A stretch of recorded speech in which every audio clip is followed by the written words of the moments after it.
¿Cuál sería la pregunta con la que dejarías a la audiencia para expandir sus mentes? ¿Cuál sería la pregunta? Mm, Sí. Ahora es que creo que son varias. Pero quizás la mejor pregunta sea, ¿qué permiso necesitas darte para poder creer plenamente en ti y en tu derecho a ser pleno y feliz?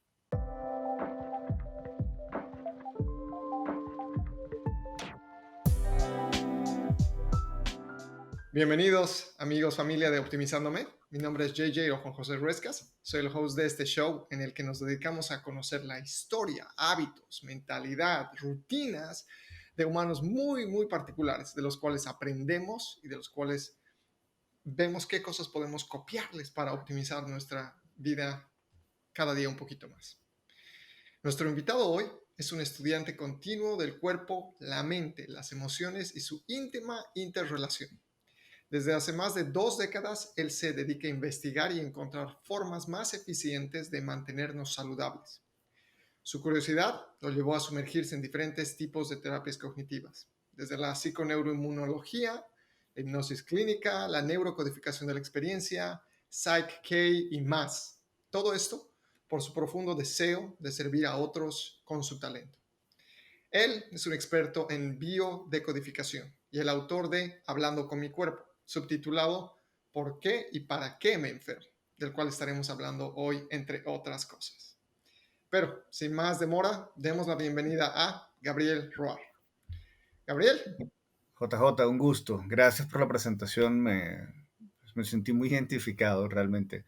Pues siento que es como la primera vez que alguien se da el permiso de leer entre líneas un poco el esfuerzo académico en función de servirle a los demás y de encontrar una alternativa. Así que pues, te lo agradezco. Me sentí de verdad muy identificado, muy halagado. Qué bueno, me alegra. Gracias, Gabriel. Y más bien empecemos. ¿Quién es Gabriel? Y vamos de hecho, para también empezar a informar a la audiencia, ¿qué es la biodecodificación? Desde ahí empezamos a partir de ahí. Fíjate que ahí quiero arrancar justo con una diferencia, ¿no? Si la biodescodificación yo la entiendo como psicología del cuerpo o como el lado emocional de las enfermedades, o sea, como yo puedo ver una enfermedad que de repente para alguien es un poco abstracta como el asma o una dermatitis y entender cuál es el origen, qué ocurrió en términos emocionales, cuál es el quiebre, qué es lo que hay que solucionar.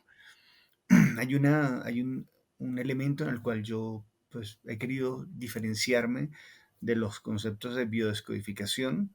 Las dos escuelas quizás de biodescodificación más fuerte son bueno, las tres, ¿no? La escuela de Hammer, alemana, la de Fletcher en Francia, y la de Enric Corbera en Barcelona. No puedo decir toda España, sino que ellos catalanes son un cuento aparte, ¿no? Sí. Pero entonces yo tengo una visión que en algunos casos, comenzando por la lateralidad, ¿sí? Ellos conservan la visión de la lateralidad de lo que para mí es la vieja escuela, donde lo izquierdo es lo femenino y lo derecho es lo masculino, y luego tienen unas excepciones que hay que ver cómo uno las ataja para que cuadren en la historia de vida. Y en mi experiencia, sobre todo en la clínica, pues la historia es un poco diferente, ¿no? Lado izquierdo, el lado del corazón, representa relaciones consanguíneas. ¿Sí? Tu corazón siempre está, salvo que una persona sufra de algo que se llama dextrocardia, que es que su corazón está en el lado derecho de su pecho, o situs ambiguus, que es su corazón y sus órganos están volteados como un espejo. Salvo esa condición específica, pues el 90 y muy largo por ciento de las personas tenemos el corazón del lado izquierdo, así que las relaciones familiares siempre van a estar representadas en el lado izquierdo. Y en el lado derecho, entonces, lado social, son nuestras relaciones sociales significativas, ¿no? Trabajo, estudios, amigo, pareja. Ah, pero es que con mi pareja hago familia. Sí, pero tu pareja es tu pareja, tu familia es tu familia. La relación consanguínea, y te pongo el ejemplo muy fácil, ¿no? La relación consanguínea es eterna. Mi papá y mi mamá están muertos, pero siguen siendo mi papá y mi mamá. Yo no tengo un ex papá y una ex mamá, y entonces ahora tengo un padre y madre sustituto, ¿no? Son mis padres, vivos o muertos, buenos, malos, ¿sí? No importa la calidad de la calidad de la relación simbólica es eterna y es la misma, presentes o ausentes. La dinámica social es distinta, es dinámica justamente. O sea, mis amigos de infancia no fueron mis amigos de juventud, no fueron mis amigos de adultez. Hay muy pocos que sí se mantienen en el tiempo. Y lo mismo con las parejas, ¿no? Entonces, eso da una interpretación simbólica distinta, independientemente de cómo se procese la dinámica y de lo lontana que sea la dinámica. Eso ya me diferencia en gran manera de los postulados, digamos, más tradicionales de la biodescodificación. Y luego, yo hago ahora mucho énfasis en algo que yo llamo MEREM, que es método de recodificación emocional, donde la primera parte es la biodescodificación. Yo digo, a ver, JJ, sí, tienes esta bursitis en el hombro, tienes este problema que te implica que no has sabido darle un parado, al lado izquierdo a alguien de tu familia, al lado derecho a alguien de tu trabajo o a tu pareja y te ha costado manejar ciertos límites. Lindo, ya tenemos el título. ¿Cómo lo resolvemos? Entonces ahí es donde yo le pongo mucho énfasis al MEREM, ¿sí? A la recodificación emocional, ¿no? Y hacemos un plan de trabajo y revisamos. Y me encantaba tu presentación porque tú dices justamente hábitos, ¿sí? Nosotros, como seres humanos, nos definimos en base a lo que hacemos.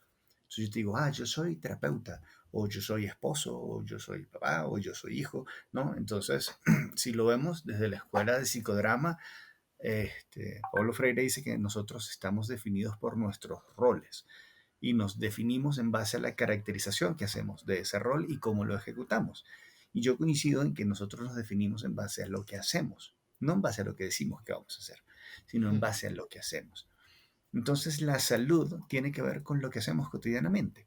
Ahora, ¿qué es un hábito o cómo aprendí yo a ver un hábito? Un hábito para mí no es más que una red neuronal estable que me tipifica una respuesta. Es decir, si la persona responde como víctima, si la persona responde como sádico, si la persona responde violentamente, si responde desde el amor, es porque le es funcional. No es ni bueno ni malo, sino es funcional dentro de su escala de creencias y dentro de su escala de valores. Entonces, Bueno, cuando una pregunta, persona pregunta. Déjame que te interrumpa ahí, Gabriel, dale, antes de que se vaya la idea. Si dices funcional, quiere decir que le está sirviendo de un propósito que sea más que primero sobrevivir, por ejemplo, o puede ser claro. un... Ajá, Sí, sí, sí. Es que puede ser desde supervivencia como inicio hasta toda una escala de valores de que justifica por qué hay que despedir o por qué los genocidios o por qué matar es ok. bueno. O sea, voy desde lo muy sutil y sublime hasta lo más aberrante. O sea, cuando tú le preguntabas, no sé, a Hitler y a sus seguidores si era bueno matar a un montón de judíos, en su creencia arraigada, ellos lo hacían por un bien mayor. Mm, Entonces alguien decía, sí, pues estás hablando de un holocausto, estás hablando de gente, estás hablando de una barbarie, de una barbarie. Entonces es una barbarie si eres judío, pero mm, si eras un nazi y creías en eso y eso era parte de tu esquema de valores, estabas haciendo o estabas procurando algo que era un bien social mayor, mm, ¿sí? Solo que ellos veían a los judíos como bacterias. Entonces, ¿qué hay que hacer con las mm. bacterias? Elimínalas, ¿sí? ¿Sí? Es como lo Deshumanización, definen. ¿Sí? ¿verdad? Entonces, por eso te digo, es funcional. El tema es que la enfermedad también es funcional. Cuando la gente se enferma de algo, si hay algo que se llama excusa noble. Quiere decir que la enfermedad te permite hacer, te permite negociar, te permite tener prerrogativas distintas durante ese momento. Y porque estás enfermo, entonces tienes permiso o puedes negociar o tienes licencia o te liberas de ciertas cosas o ganas perdón o incluso ganas indulgencias porque estás enfermo. Pero si no estuvieras enfermo, te lo pongo de esta manera, te vas de rumba el fin de semana, te pegas una peda terrible y llegas el lunes y, o sea, estás deshidratado, tienes dolor de cabeza, tienes un guayabo enorme. Entonces tú vas a llamar a tu jefe y le dices, jefe, ¿sabes que me pegué una peda y una rumba terrible? Me voy a quedar durmiendo, nos vemos en la tarde. ¿Qué se dice tu jefe? No, pues no nos vemos más nunca, estás despedido, chao. ¿Sí? Pero si tú lo llamas y dices, pues tengo una descompensación terrible, tengo una baja de electrolitos, el dolor de cabeza no me aguanta, tengo diarrea y vómitos. No, por favor, JJ, quédate tranquilo en tu casa, nos vemos al mediodía. ¿Sí? Es una excusa noble. Porque estás enfermo, tienes la excusa. Si no estuvieras enfermo, serías un irresponsable. Mm, ¿Sí? El síntoma te permite negociar. ¿No? Y la gente que mm, tiene una enfermedad eruptiva, ¿no? Entonces, es que viene JJ a visita, no, tengo una enfermedad eruptiva y JJ, perdona, no vengas, ¿sí? No, no es que no te quiera atender en la casa, perdóname, pero es que tengo una enfermedad, lo hago por ti, no vengas. Uf, ya, no puedo hablar con JJ, ya me baja el nivel de tensión y me baja, ¿sí? Es entender cómo funciona y cuál es el fin último, porque toda enfermedad tiene un beneficio, toda enfermedad tiene una ganancia ulterior.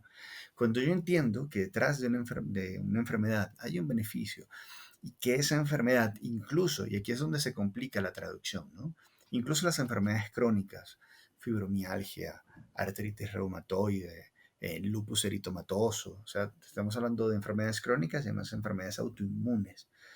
Y alguien dice, alguien que vive alguna de estas enfermedades dice, no, pues ahora van a decir que yo elegí esta vaina. Pues sí, no conscientemente, porque sufrir no es lindo, pero sí inconscientemente. ¿Por qué? Porque, ¿qué es el dolor? El dolor es una alarma. Es una alarma que te dice, deja de hacer lo que estás haciendo o nos vas a hacer daño o corrige lo que has venido haciendo porque ya nos hiciste daño. Te lo pongo muy sencillo. Pongo el pulgar arriba, lo agarro en la oposición y comienzo a hacer torsión. Hay un punto donde aquí me duele el dedo y me duele la muñeca. ¿Qué es ese dolor? Que dice, si yo sigo en esa torsión, me voy a romper el dedo y la muñeca. O rompo ligamento, o rompo hueso, o rompo tejido, pero algo rompo. Entonces ahí paro. ¿Sí? Si yo pongo la mano en una plancha caliente, primero me duele antes de que me queme. Primero viene la alarma. Si yo dejo la mano ahí, me quemo. ¿Sí? Entonces, ¿qué es el dolor de la artritis? ¿No? Es la persona que se mueve y le duele. ¿Cuál es el gran símbolo? Pues no te muevas, no hagas. No porque los demás te acepten o no te acepten, sino que luego tú te das tan duro y eres tan autocrítico y te juzgas tanto y hablas tan mal de ti que mejor no hagas nada. Al final de cuentas igual te vas a dar, ¿sí? Con un flagelo en la espalda, entonces no hagas nada. ¿Sí? Es un hábito mental que busca la prevención de un daño mayor, aunque eso sea generando un daño. Entonces hay gente que dice, no, pero ¿y qué pasa con el cáncer? ¿Y qué pasa con esas enfermedades terminales? Es que a veces a través del cáncer se consigue o la redención o la eliminación de la culpa. ¿Sí? Wow. Entonces, en esas estructuras tenemos un nivel distinto de bienestar. Voy entonces para cerrar. ¿Por qué MEREM? ¿Por qué recodificación emocional? Listo, ya entendiste que el cáncer, ¿sí? A ver, ¿qué hace una célula si yo la pongo en piloto automático? Se regenera. Entonces, ¿qué es el cáncer? Son un montón de células, digamos, rebeldes. ¿Sí? Que te están diciendo, como estamos haciendo las cosas no funciona, hay que hacerlo distinto. O sea, el cáncer es simplemente un diagnóstico, no es una sentencia. ¿Cuándo la gente lo entiende? Cuando entiende que su inconsciente le dijo, se acabó, JJ, de aquí en adelante nos reinventamos y cambiamos o de continuar como estamos haciendo las cosas nos matamos. ¿Sí? O sea, el cáncer es tu inconsciente diciéndote te estás jugando la vida por seguir siendo tolerante, por seguir siendo buenecito, por tragarte toda la rabia, por no protestar, si son hábitos que hay que cambiar. Que la gente los cambia cuando tiene ese wake-up call que se llama cáncer, que se llama, sí, como sea que se llame, ¿no? Y en ese momento dicen, wow, tengo que hacerlo, o sea, tengo que cambiar. Entonces el cáncer es la excusa noble que genera y gestiona el cambio. ¿Qué es el mero cuando yo hablo de recodificación emocional? Es cómo has venido haciendo las cosas, qué obtuviste, cuáles son los elementos que quieres mantener en tu vida, cuáles tienes que cambiar, cómo los cambiamos, cuáles son los elementos de representación. Y ahora, de nuevo, ¿qué es un hábito? Es una respuesta sostenida en el tiempo que es funcional en algún nivel. Si la gente empieza a rescatar mucho malestar, pues si este hábito no funciona, ¿sí? Te lo pongo de esta manera, ¿no? Si yo tengo hambre y me voy a la mitad de la calle y pego un grito y me pongo a llorar, ¿va a venir una mujer a darme teta y alimentarme? Pues evidentemente no. Y si lo hace, no va a ser entendido como, ay, me está alimentando, sino como otra cosa totalmente pervertida y disociada. Claro. Ah, pero durante muchos años, simplemente llorar servía para que me dieran pecho y me alimentaran, ¿sí? Ahora que me den pecho tiene otra connotación y me alimentan de otra manera. ¿Por qué? Porque ese hábito dejó de ser funcional. El hábito emigró, el hábito mutó. Y uso este ejemplo porque es como muy colorido y la gente sabe y dice, pucha, si me pongo a chillar a la mitad de la calle, van a decir, este tarado de 50 años chillando a la mitad de la calle, por Dios. Sí, nadie va a pensar, pobrecito, ¿qué le pasa? Tendrá hambre. No, Claro. o sea, ya esa etapa de pobrecito está llorando, tendrá hambre, pasó. El hábito migra a un hábito que es funcional después. ¿Por qué? Porque llorar mamá me decía, no, ¿qué tienes? ¿Hambre? Di hambre. ¿Frío? Di frío. Pues chillar solo ya no sirve. ¿Sí? Entonces se comienzan a hacer nuevas redes neuronales Una red neuronal se hace estable a los 21 días y se optimiza a partir de los 90 días, que es cuando consume menos energía y que la respuesta es más rápida en el tiempo. Eso es un hábito. ¿Qué hacemos con el MEREM? Enseñarle a la gente que en su escala de valores hay otra manera de resolver. Hay hábitos como chillar y simplemente ponerse a llorar y compadecerse, ¿sí? Que ya no son funcionales. Enfermarse ya no es un hábito funcional. Ya tomamos conciencia, ya aprendimos que se puede hacer cosas distintas. Y entonces ahora va él. ¿Cómo? Porque hay que resolver. ¿Sí? Freud decía, es que la conciencia es el 50% del camino a la salud. Y Jung le decía, sí, pero solo el 50%. Tú puedes estar jodido pero consciente. ¿Sí? Oh, tengo una pierna rota. Ya, listo, sané. No, tienes que ir, entablillarla, enyesarla, ¿sí? Poner un tutor interno o externo dependiente del nivel de daño. Entonces no funciona solo estar consciente, tengo que tomar acciones y ser congruentes, porque ¿qué pasa? Nuestro inconsciente siempre es congruente. Y si mi inconsciente es congruente con la patología es porque he aprendido que eso es funcional. Si mi inconsciente es congruente con la enfermedad es porque eso es funcional. Ah, y si aprendo a resolver de mejor manera, entonces también es funcional con la salud. Gabriel, entonces eso quiere decir que la mayoría de las personas vive o vivimos, incluso yo me podría sumar a eso por muchos años, que estuve en ese mismo trance de desconexión entre cuerpo, mente y emociones. Uh-huh. ¿Por Es qué? algo por Sobre ahí. todo porque, y eso lamentablemente es mucho más frecuente en los hombres que en las mujeres, porque si un hombre llora, es, ay, no seas niñita, por Dios. Mm, Tú no puedes expresar tus emociones. El hombre tiene que ser fuerte, el macho que se respeta es fuerte, la salud un pelito en el pecho. Pues mentiras. Lloramos igual que las mujeres, a veces más, a veces menos, ¿sí? La fortaleza no es la única virtud. De hecho, yo creo que requiere mucha más fortaleza decir, me siento mal, necesito apoyo, no sé resolver esto, estoy cansado, que si yo soy macho puedo con todo y agarrar un complejo de Atlas y echarme el mundo a los hombros. Entonces la gente dice, pero ¿por qué le duele tanto el cuello? ¿Por qué tiene tantas contracturas musculares? ¿Por qué tiene tantos dolores de cabeza? Sí, porque tiene una carga encima, pero una carga que él eligió, por acción o por omisión. O sea, o porque él eligió ponérsela encima y hacerse responsable de toda la familia, o porque él simplemente aceptó esa carga. Y punto. que se podría haber aceptado la carga sin esta especie de rol de víctima o de Se puede sacrificarse. aceptar la responsabilidad, pero ¿por qué volverlo una carga? Y porque Claro. si es una carga no la compartimos. Si tú y yo llevamos una carga y la llevamos juntos, siempre va a ser menos el esfuerzo. Ok. Ahora, Gabriel, ¿cuál es el momento clave que te introdujo al camino que te trajo? Porque lo que acabamos de hablar son décadas de conocimiento que has ido Sí, acumulado y los hemos resumido en como 20 minutos. Ahora, ¿cuál ha sido el sí. momento clave en tu caso que te ha llevado a este Fíjate, cuando conocimiento? yo estoy terminando la licenciatura en comunicación social, hago el primer posgrado en dinámica de grupos y es ahí donde conozco a la bioenergética, ¿no? Bajo los postulados de Wilhelm Reich y Alexander Lowen. Y en la bioenergética, básicamente lo que yo aprendí es que nosotros tenemos el cuerpo que tenemos porque es una forma estereotipada de responder a nuestras emociones, a nuestra forma de manejar las emociones. Entonces, un alto es, gestiona las emociones muy distinto a un bajito, que a un gordito, que a Hmm, un chico delgado, que a una persona robusta. Y eso me sirvió para entender mi historia de vida primero, para ver qué cosas hacía, qué no, y para vincularme a la gente. Y al principio, pues lo aplicaba en publicidad, o lo aplicaba en la parte de investigación, o lo aplicaba en las relaciones. Entonces luego estudié kinésica y proxémica, que es psicología del gesto y psicología del espacio, para unirlo a las formas estereotipadas de respuesta y me daba una respuesta muy asertiva en términos de publicidad, en términos de mercadeo, en términos de negociación. Pero me servía sobre todo para verme a mí. O sea, yo fui mi objeto de estudio durante mucho tiempo, hasta que muere mi hmm, padre de cáncer. Entonces, ¿qué pasa? No? Yo tenía, como todo buen hijo, orgulloso de papá, que era un geniecito, un papá era un arquitecto maravilloso. Entonces yo decía, pues, como un hombre tan genial, como un hombre reconocido como un gran arquitecto a nivel internacional, podía morir y de cáncer. O sea, podía morir de tristeza y de desesperanza. Porque fue cáncer además al pulmón, al mediastino. Entonces, ahí necesité como hacer un step back. Me vinculé al posgrado de oncología, entraba como, entonces yo no soy médico, entonces entraba como hmm, oyente. Empecé a revisar etiologías, empecé a revisar un poco qué pasa, ¿no? En cada uno de los cánceres y cuáles son las etiologías que hay detrás de eso, cuáles son los procesos emocionales, las historias de vida.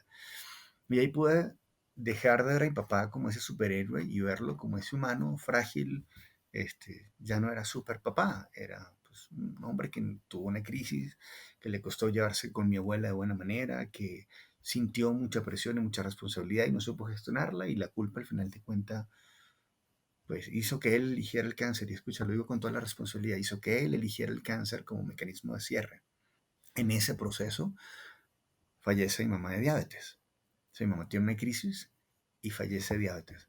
Y eso pasa a ser un poco más impactante. ¿Por qué? Porque mi mamá era psicólogo clínico, psicólogo social, es, era un monstruo, era un monstruo en el buen sentido de la palabra, era un monstruo intelectual. O sea, mi mamá agarraba a gente que estaba muy estropeada y la ayudaba a sanar y a salir de procesos, ¿sí? En momentos muy rápidos, ¿no? Y dejó un legado de gente sanada muy grande.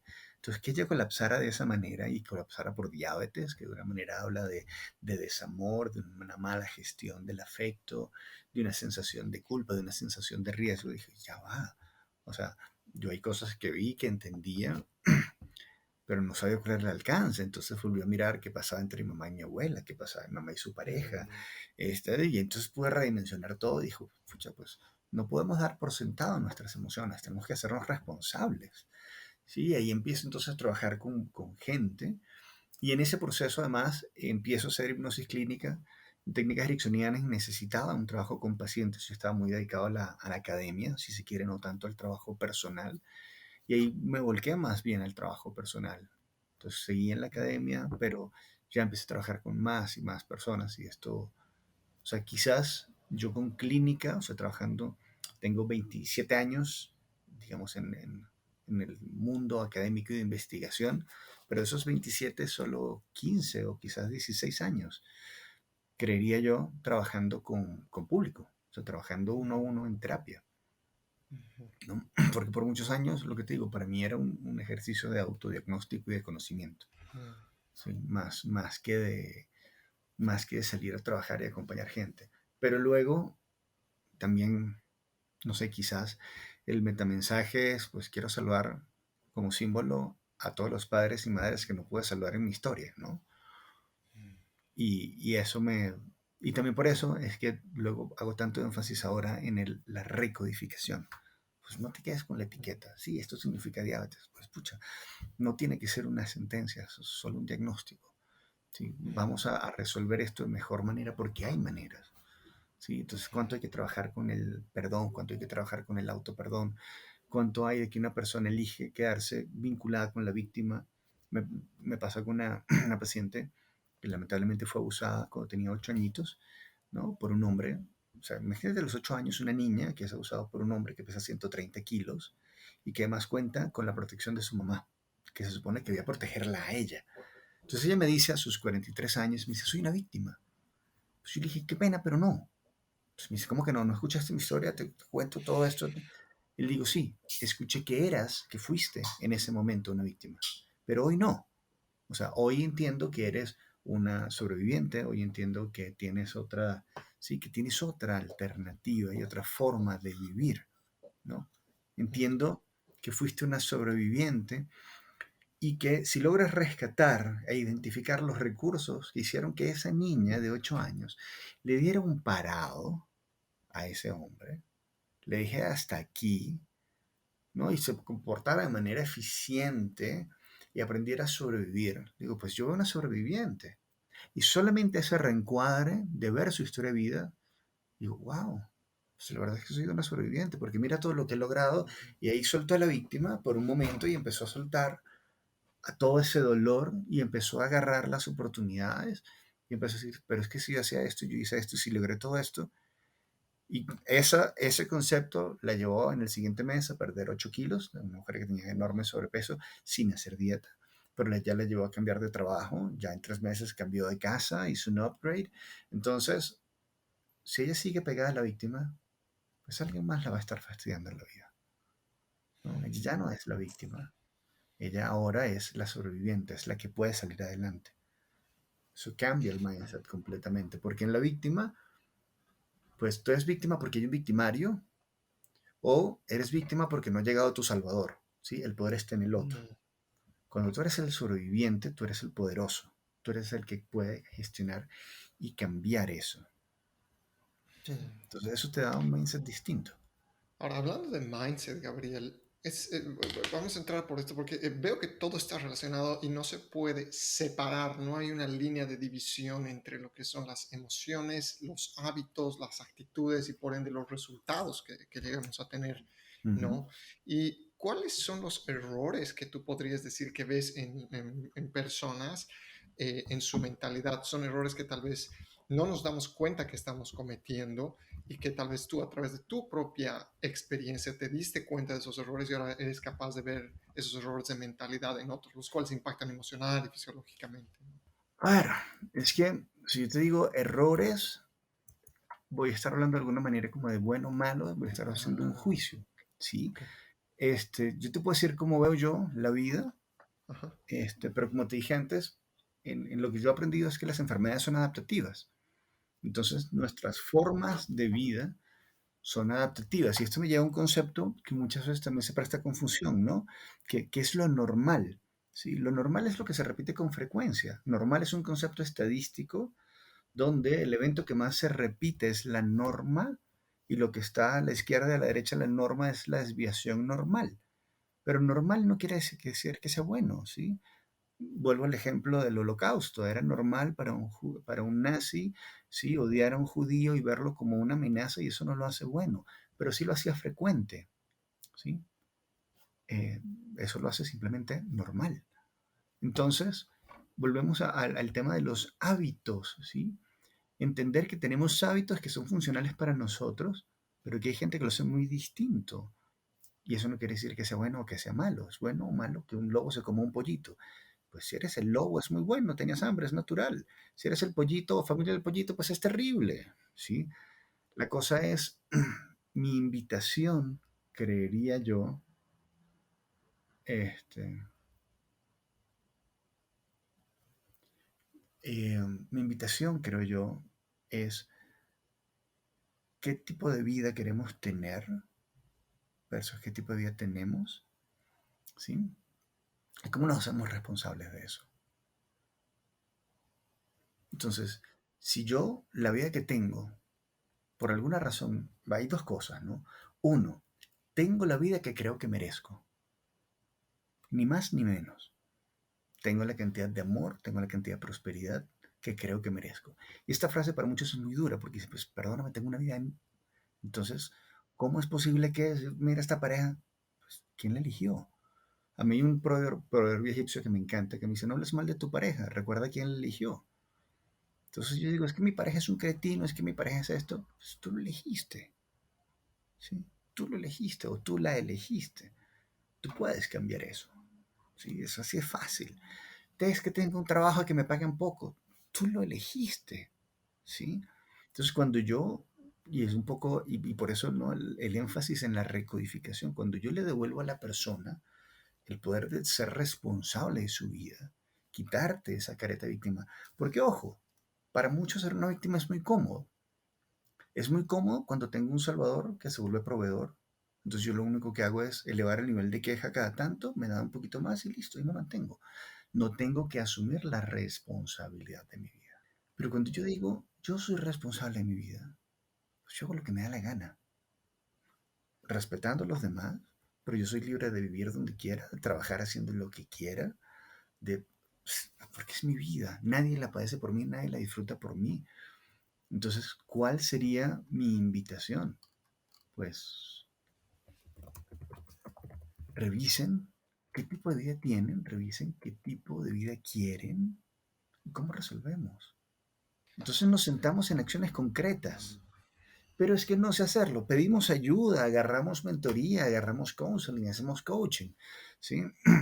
Mucha Ujú. gente cree que tiene, y el otro problema son las creencias limitantes, ¿no? Los hombres son machos, tienen que, este, sí, tienen que resolver No, todo, tienen que claro, resolver, sí, pues no, realmente sí, somos machos, y no me hace menos macho pedir ayuda, claro. O no ¿sí? lloran, ¿no? No Lo que decías es lloran, un... sí, o sea, entonces poder resolver todo eso Es totalmente válido, es totalmente posible.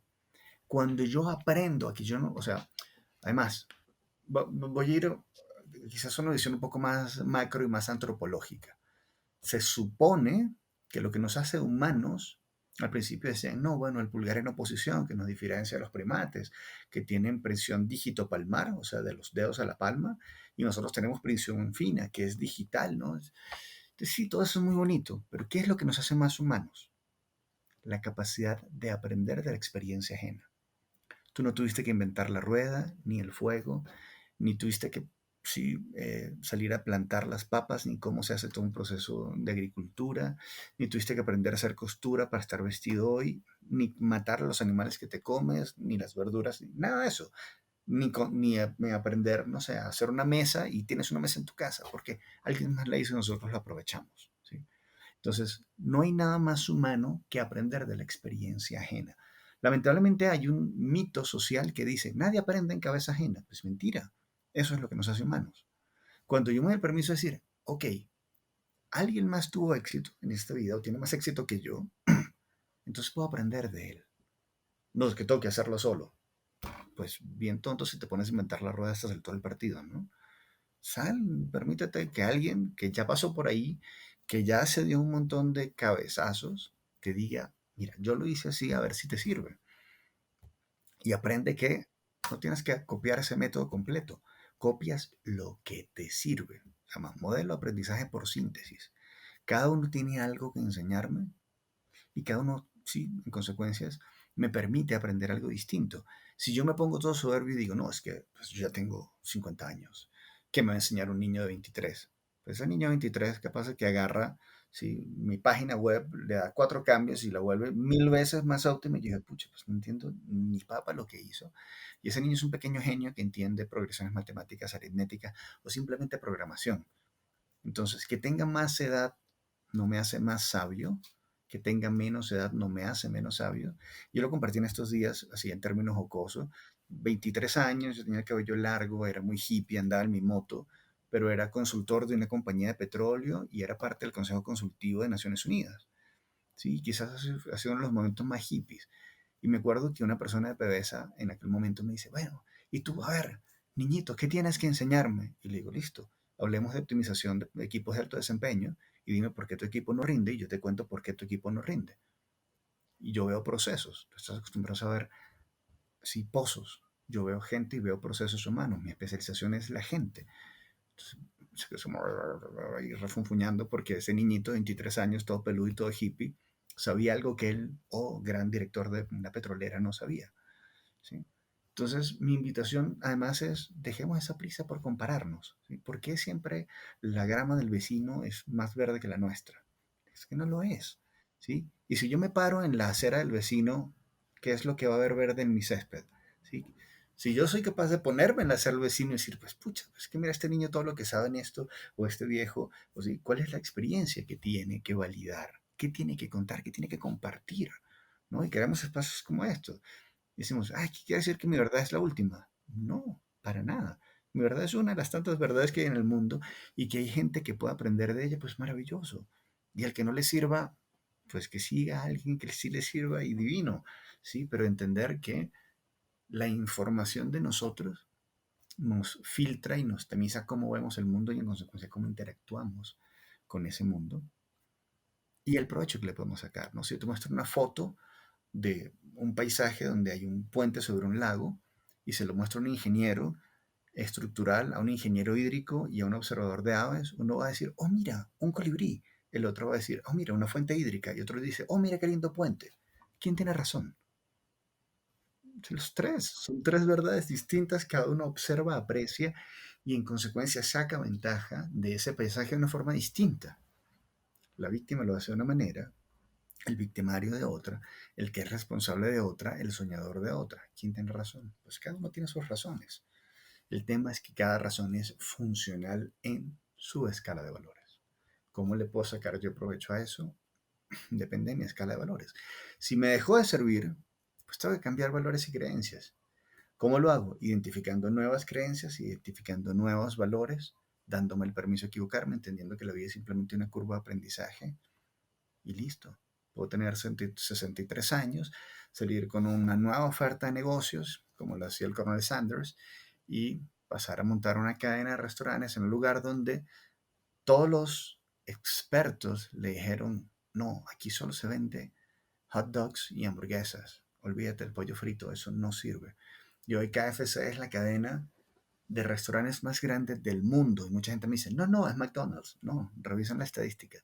McDonald's está casi 30% por debajo de todos los KFC que hay en el mundo. Watch out. O sea, tenemos muchas formas de hacerlo. ¿Por qué me tengo que quedar solo con una? Eso es una creencia limitante. Por ejemplo, ¿qué cosa me parece genial, por nombrar un personaje que está de moda, de Elon Musk? Que el papá de Elon Musk, en vez de enseñarle límites, siempre le dijo, tú puedes hacer lo que tú sueñes. ¿Sí? Entonces, voy a extrapolar esto al macro. Cuando Elon Musk está negociando con el gobierno de Estados Unidos y quiere hacer este tren de alta velocidad, él dijo algo muy humano. Dijo, no sé hacerlo, no sé programar esta vaina, no sé. Entonces, muy humanamente, y aquí lo pongo entre comillas, dice, voy a hacer un código de open source, un código de fuente abierta. Por favor, los programadores que quieran participar, ayúdenme.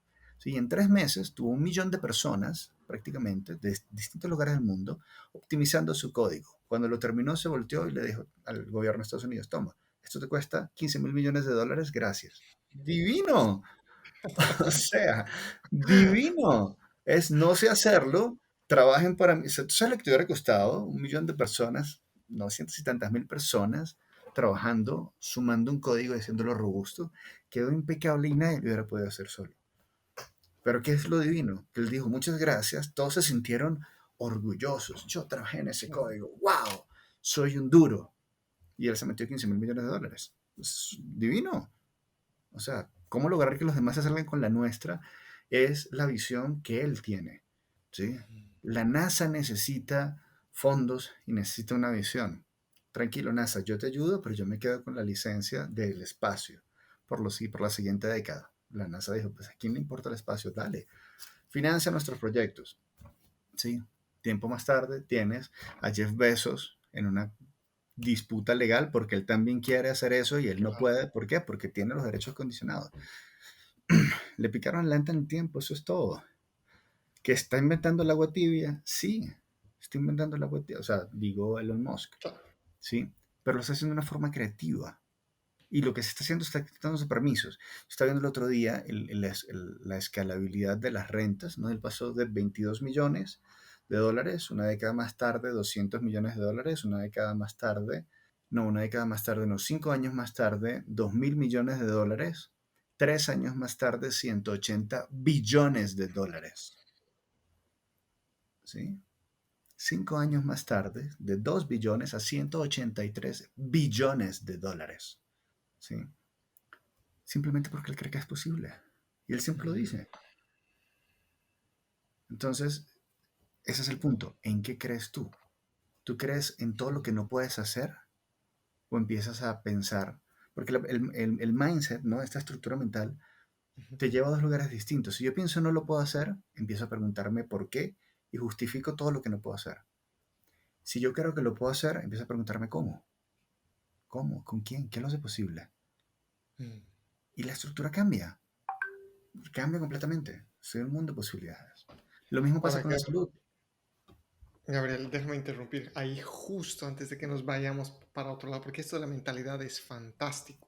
Y de hecho, no sé si podemos comentar a la audiencia, tienes en tu libro una parte, una historia que cuentas de cómo se te instalaron cuando tú eras niño ciertas creencias, ¿verdad? Que no eran como Sí. las de Elon Musk, de hecho, No, no eran de no, esas. Pero, ¿qué, totalmente qué fue lo que opuestas. pasó? A ver, coméntanos un poco. A ver, cuando yo estaba, de nuevo, te decía, este posgrado de hipnosis clínica, él me trajo algunos grandes aportes que definitivamente cambiaron mi vida. Uno de ellos tenía que ver con aprender de esta técnica que se llama Psyche, ¿no? Psy de psique y Key de llave, de key, ¿no? Donde está la llave de la psique. Y me dicen, mira, esto funciona así, esto es el test kinesiológico, tal, y aquí cambias una creencia, ¿no? Y hacemos un ejercicio que duró 10 minutos. Y yo dije, BS. O sea, esta vaina no es así. Me metieron en un cuento chino, hice un ejercicio muy lindo, esto no es así, no funciona. Mi creencia tenía que defender que no podía ser tan fácil cambiar una creencia, ¿no? Entonces me resistí. Entonces dije, bueno, si esto funciona, pues yo voy a aprender pues digamos, con el que es la figura más relevante, por lo menos en ese momento en Venezuela, que era un ruso, Valentín Sosnovsky. Entonces yo le digo, mira, Valentín, yo necesito aprender esto, pero quiero vivirlo. O sea, hasta que yo no vea cambios, pues para mí esto es un lindo cuento chino.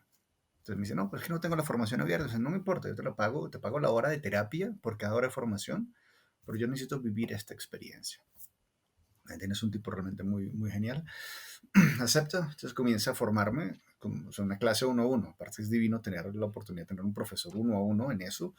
Y empezamos a revisar creencias. Yo en ese entonces estaba trotando preparándome para un maratón. Entonces las horas o sea, estos 10 kilómetros de toda la mañana, para mí eran un proceso de meditación. Curiosamente, yo después de cada sesión de Psyche, 1 o 2 días después comenzaba a tener lo que llamaba epifanías. Es decir, venían a mi mente episodios o creencias vinculadas a la creencia que supuestamente había sanado y corregido, y entonces me decían, pero si esto lo corregiste, tienes que corregir esto otro, porque incongruencia, otro, y entonces empezaba a quedar como un dominó lógico, ¿no? Así fue mi proceso como usuario, digamos, de la técnica. Entonces, un día estamos con la tercera sesión, estamos con Valentín. Entonces, no, el problema es que pues, sientes que no mereces, o sea, que no quieres tener reconocimiento. Y yo decía, ay, no, Valentín, aquí, perdóname, estás equivocadísimo, hermano. O sea, no puedes estar más equivocado en la vida. Definitivamente no. Chao, chao, gracias. ¿No? 2 días más tarde, trotando, me cae, ¿no? Toda esta lluvia de recuerdos de mi mamá. A ver, entendamos, mi papá argentino, mamá uruguaya, dictadura, uno de mis tíos muere preso, torturado en Uruguay. Hay un montón de conocidos por el cual el proceso de dictadura, todo esto hace que mis padres migren a Venezuela. Cuando llegamos a Venezuela, cuento corto, yo tenía un añito, mi mamá me mete, yo paso a ser imagen de Johnson Johnson o Herbert, no, Herbert, no, Johnson Johnson. Entonces, pues tenía un sueldito de $3,500. Cuando tienes un año y tienes un sueldo de $3,500, no está mal, ¿no? Llevarlo al año 73, pues es un buen sueldo, ¿no? Entonces mamá me dice que en la calle me empezaban a reconocer. Entonces, ay, mira, el bebé de Johnson, y me regalaban que es un caramelo, una chupeta. Entonces, con todo su amor y todas sus creencias limitantes, me dijo, o sea, cuando llega el momento de renovar el contrato, no lo quiso renovar. No lo renovó porque ella quería enseñarme que la vida era dura y quería enseñarme que me reconocieran era malo, era riesgoso, era peligroso. Pero entendamos, esto lo dice una persona que está expatriada, a quien mataron a su primo en la tortura, ¿sí? Que era una perseguida política en Uruguay. Claro, si eres un perseguido político, que te reconozcan en la calle es peligroso. Pero si estás en otro país con otras normas, donde que te reconozcan es lo que te da fama, prestigio y te permite salir adelante, no es peligroso, es maravilloso. O sea, mi mamá no entendió que estaba hablando de ella. Y yo tenía un año, yo tampoco entendí, yo solo entendí y crecí con esa historia y estoy orgulloso, es que la vida es dura. Como creí que la vida es dura, tuve momentos maravillosos, tuve mucha plata, agarré inversiones de alto riesgo, la perdí porque la vida es dura, tuve relaciones de pareja divinas y tuve relaciones terribles porque la vida es dura. ¿Sí? Entonces, ¿qué hice yo como buen hijo que le cree a su madre? Pues le di la razón y la vida es dura. Cuando me cuente todo esto, dije, pues le devuelvo toda esa porquería a mi mamá, gracias, fue con mucho amor, fue con la mejor de las intenciones, pero no me sirve, ¿sí? Eso es un 23 de septiembre, noviembre, 23 de noviembre. 1 de enero agarro un libro que tenía en borrador hacía 7 años, que se llamaba Diccionario de Biodescodificación.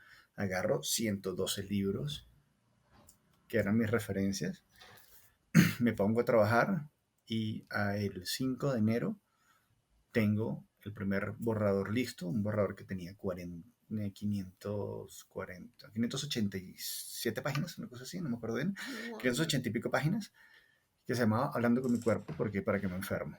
Se lo doy a unos alumnos y todo el mundo me dice, ay, sí, qué lindo, qué bueno, qué lindo. Y todo el mundo aplaudía como una foca.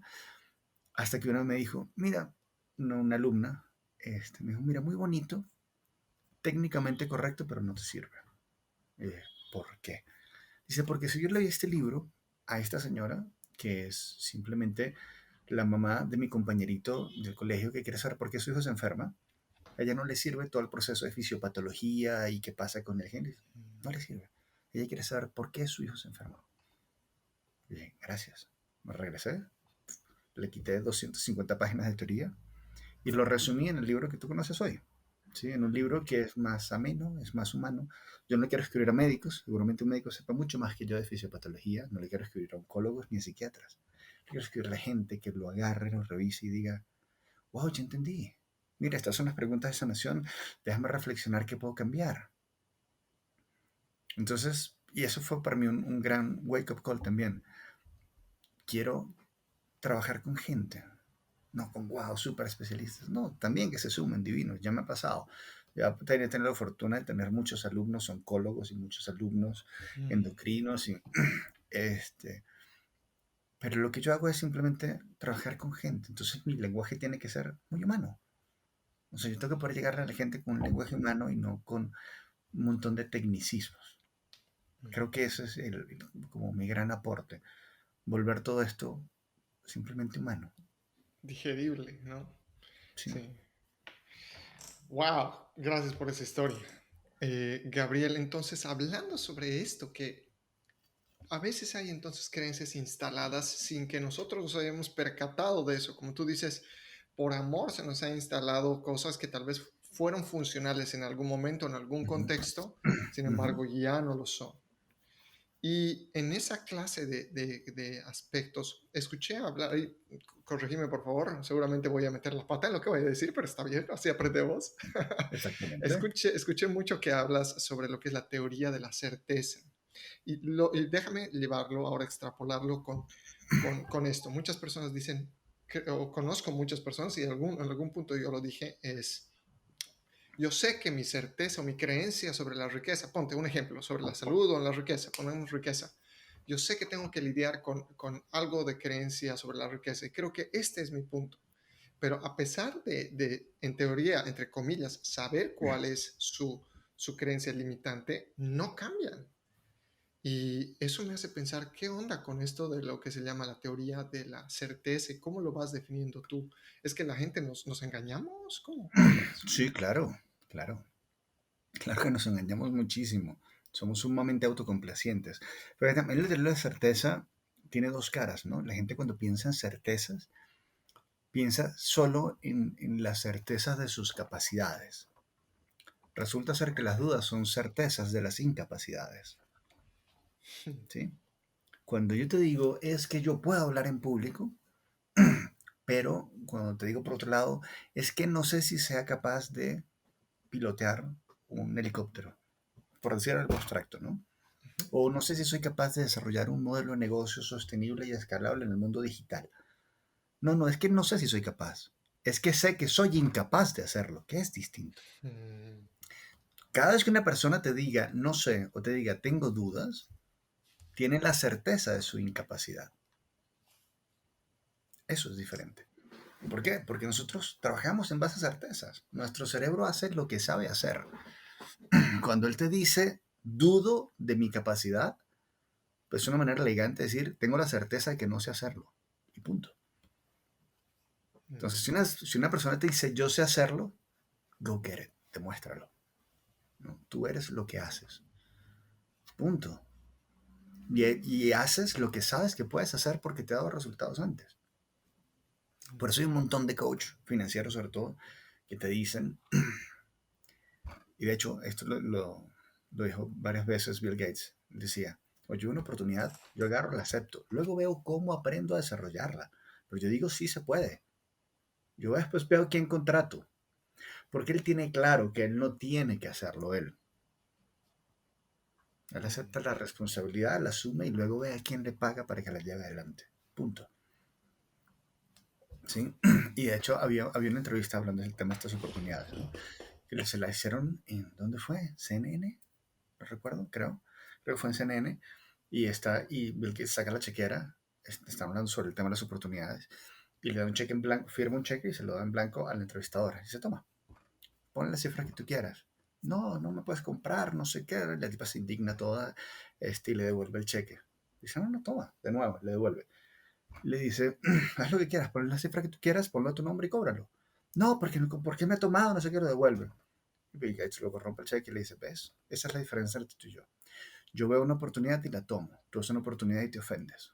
Por eso yo estoy donde estoy y tú estás donde estás. Hmm. Todo está entonces aquí, es por eso que hay que recodificar la mente. Exactamente. Hablemos un poquito, Gabriel. De hecho, quería preguntarte si tienes todavía unos 15 minutos más. ¿Quieres No, tengo tres porque tengo un paciente en 3 minutos. Si quieres, Súper. después retomamos y completamos. Ya. Lo podemos hacer con Dale, gusto, pero me quedan 3 minutos. dale. Hagamos entonces esta pregunta que es la última. Y de hecho, ¿qué te parece si hacemos una segunda parte en otro Yo, momento? perfecto. Hagamos una ¿Vale? segunda parte de ser mejor. Gracias. ¿Qué es lo que le dirías o cuál sería la pregunta con la que dejarías a la audiencia para expandir sus mentes? ¿Cuál sería la pregunta?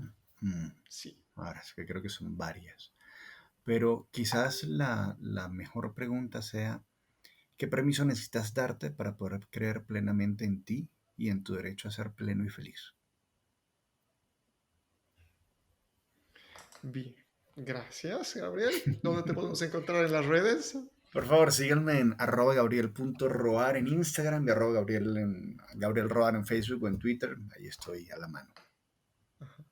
Te agradezco muchísimo, Gabriel. Te agradezco muchísimo y sé que esto nos ha quedado corto, sin embargo, no es es simplemente un hasta luego, hasta la siguiente Sí, parte. este es el principio, claro que sí, JJ, con mucho gusto. Nada, un fuerte Perfecto. abrazo, gracias a ti por el espacio y a toda la audiencia, señores, bienvenidos sean.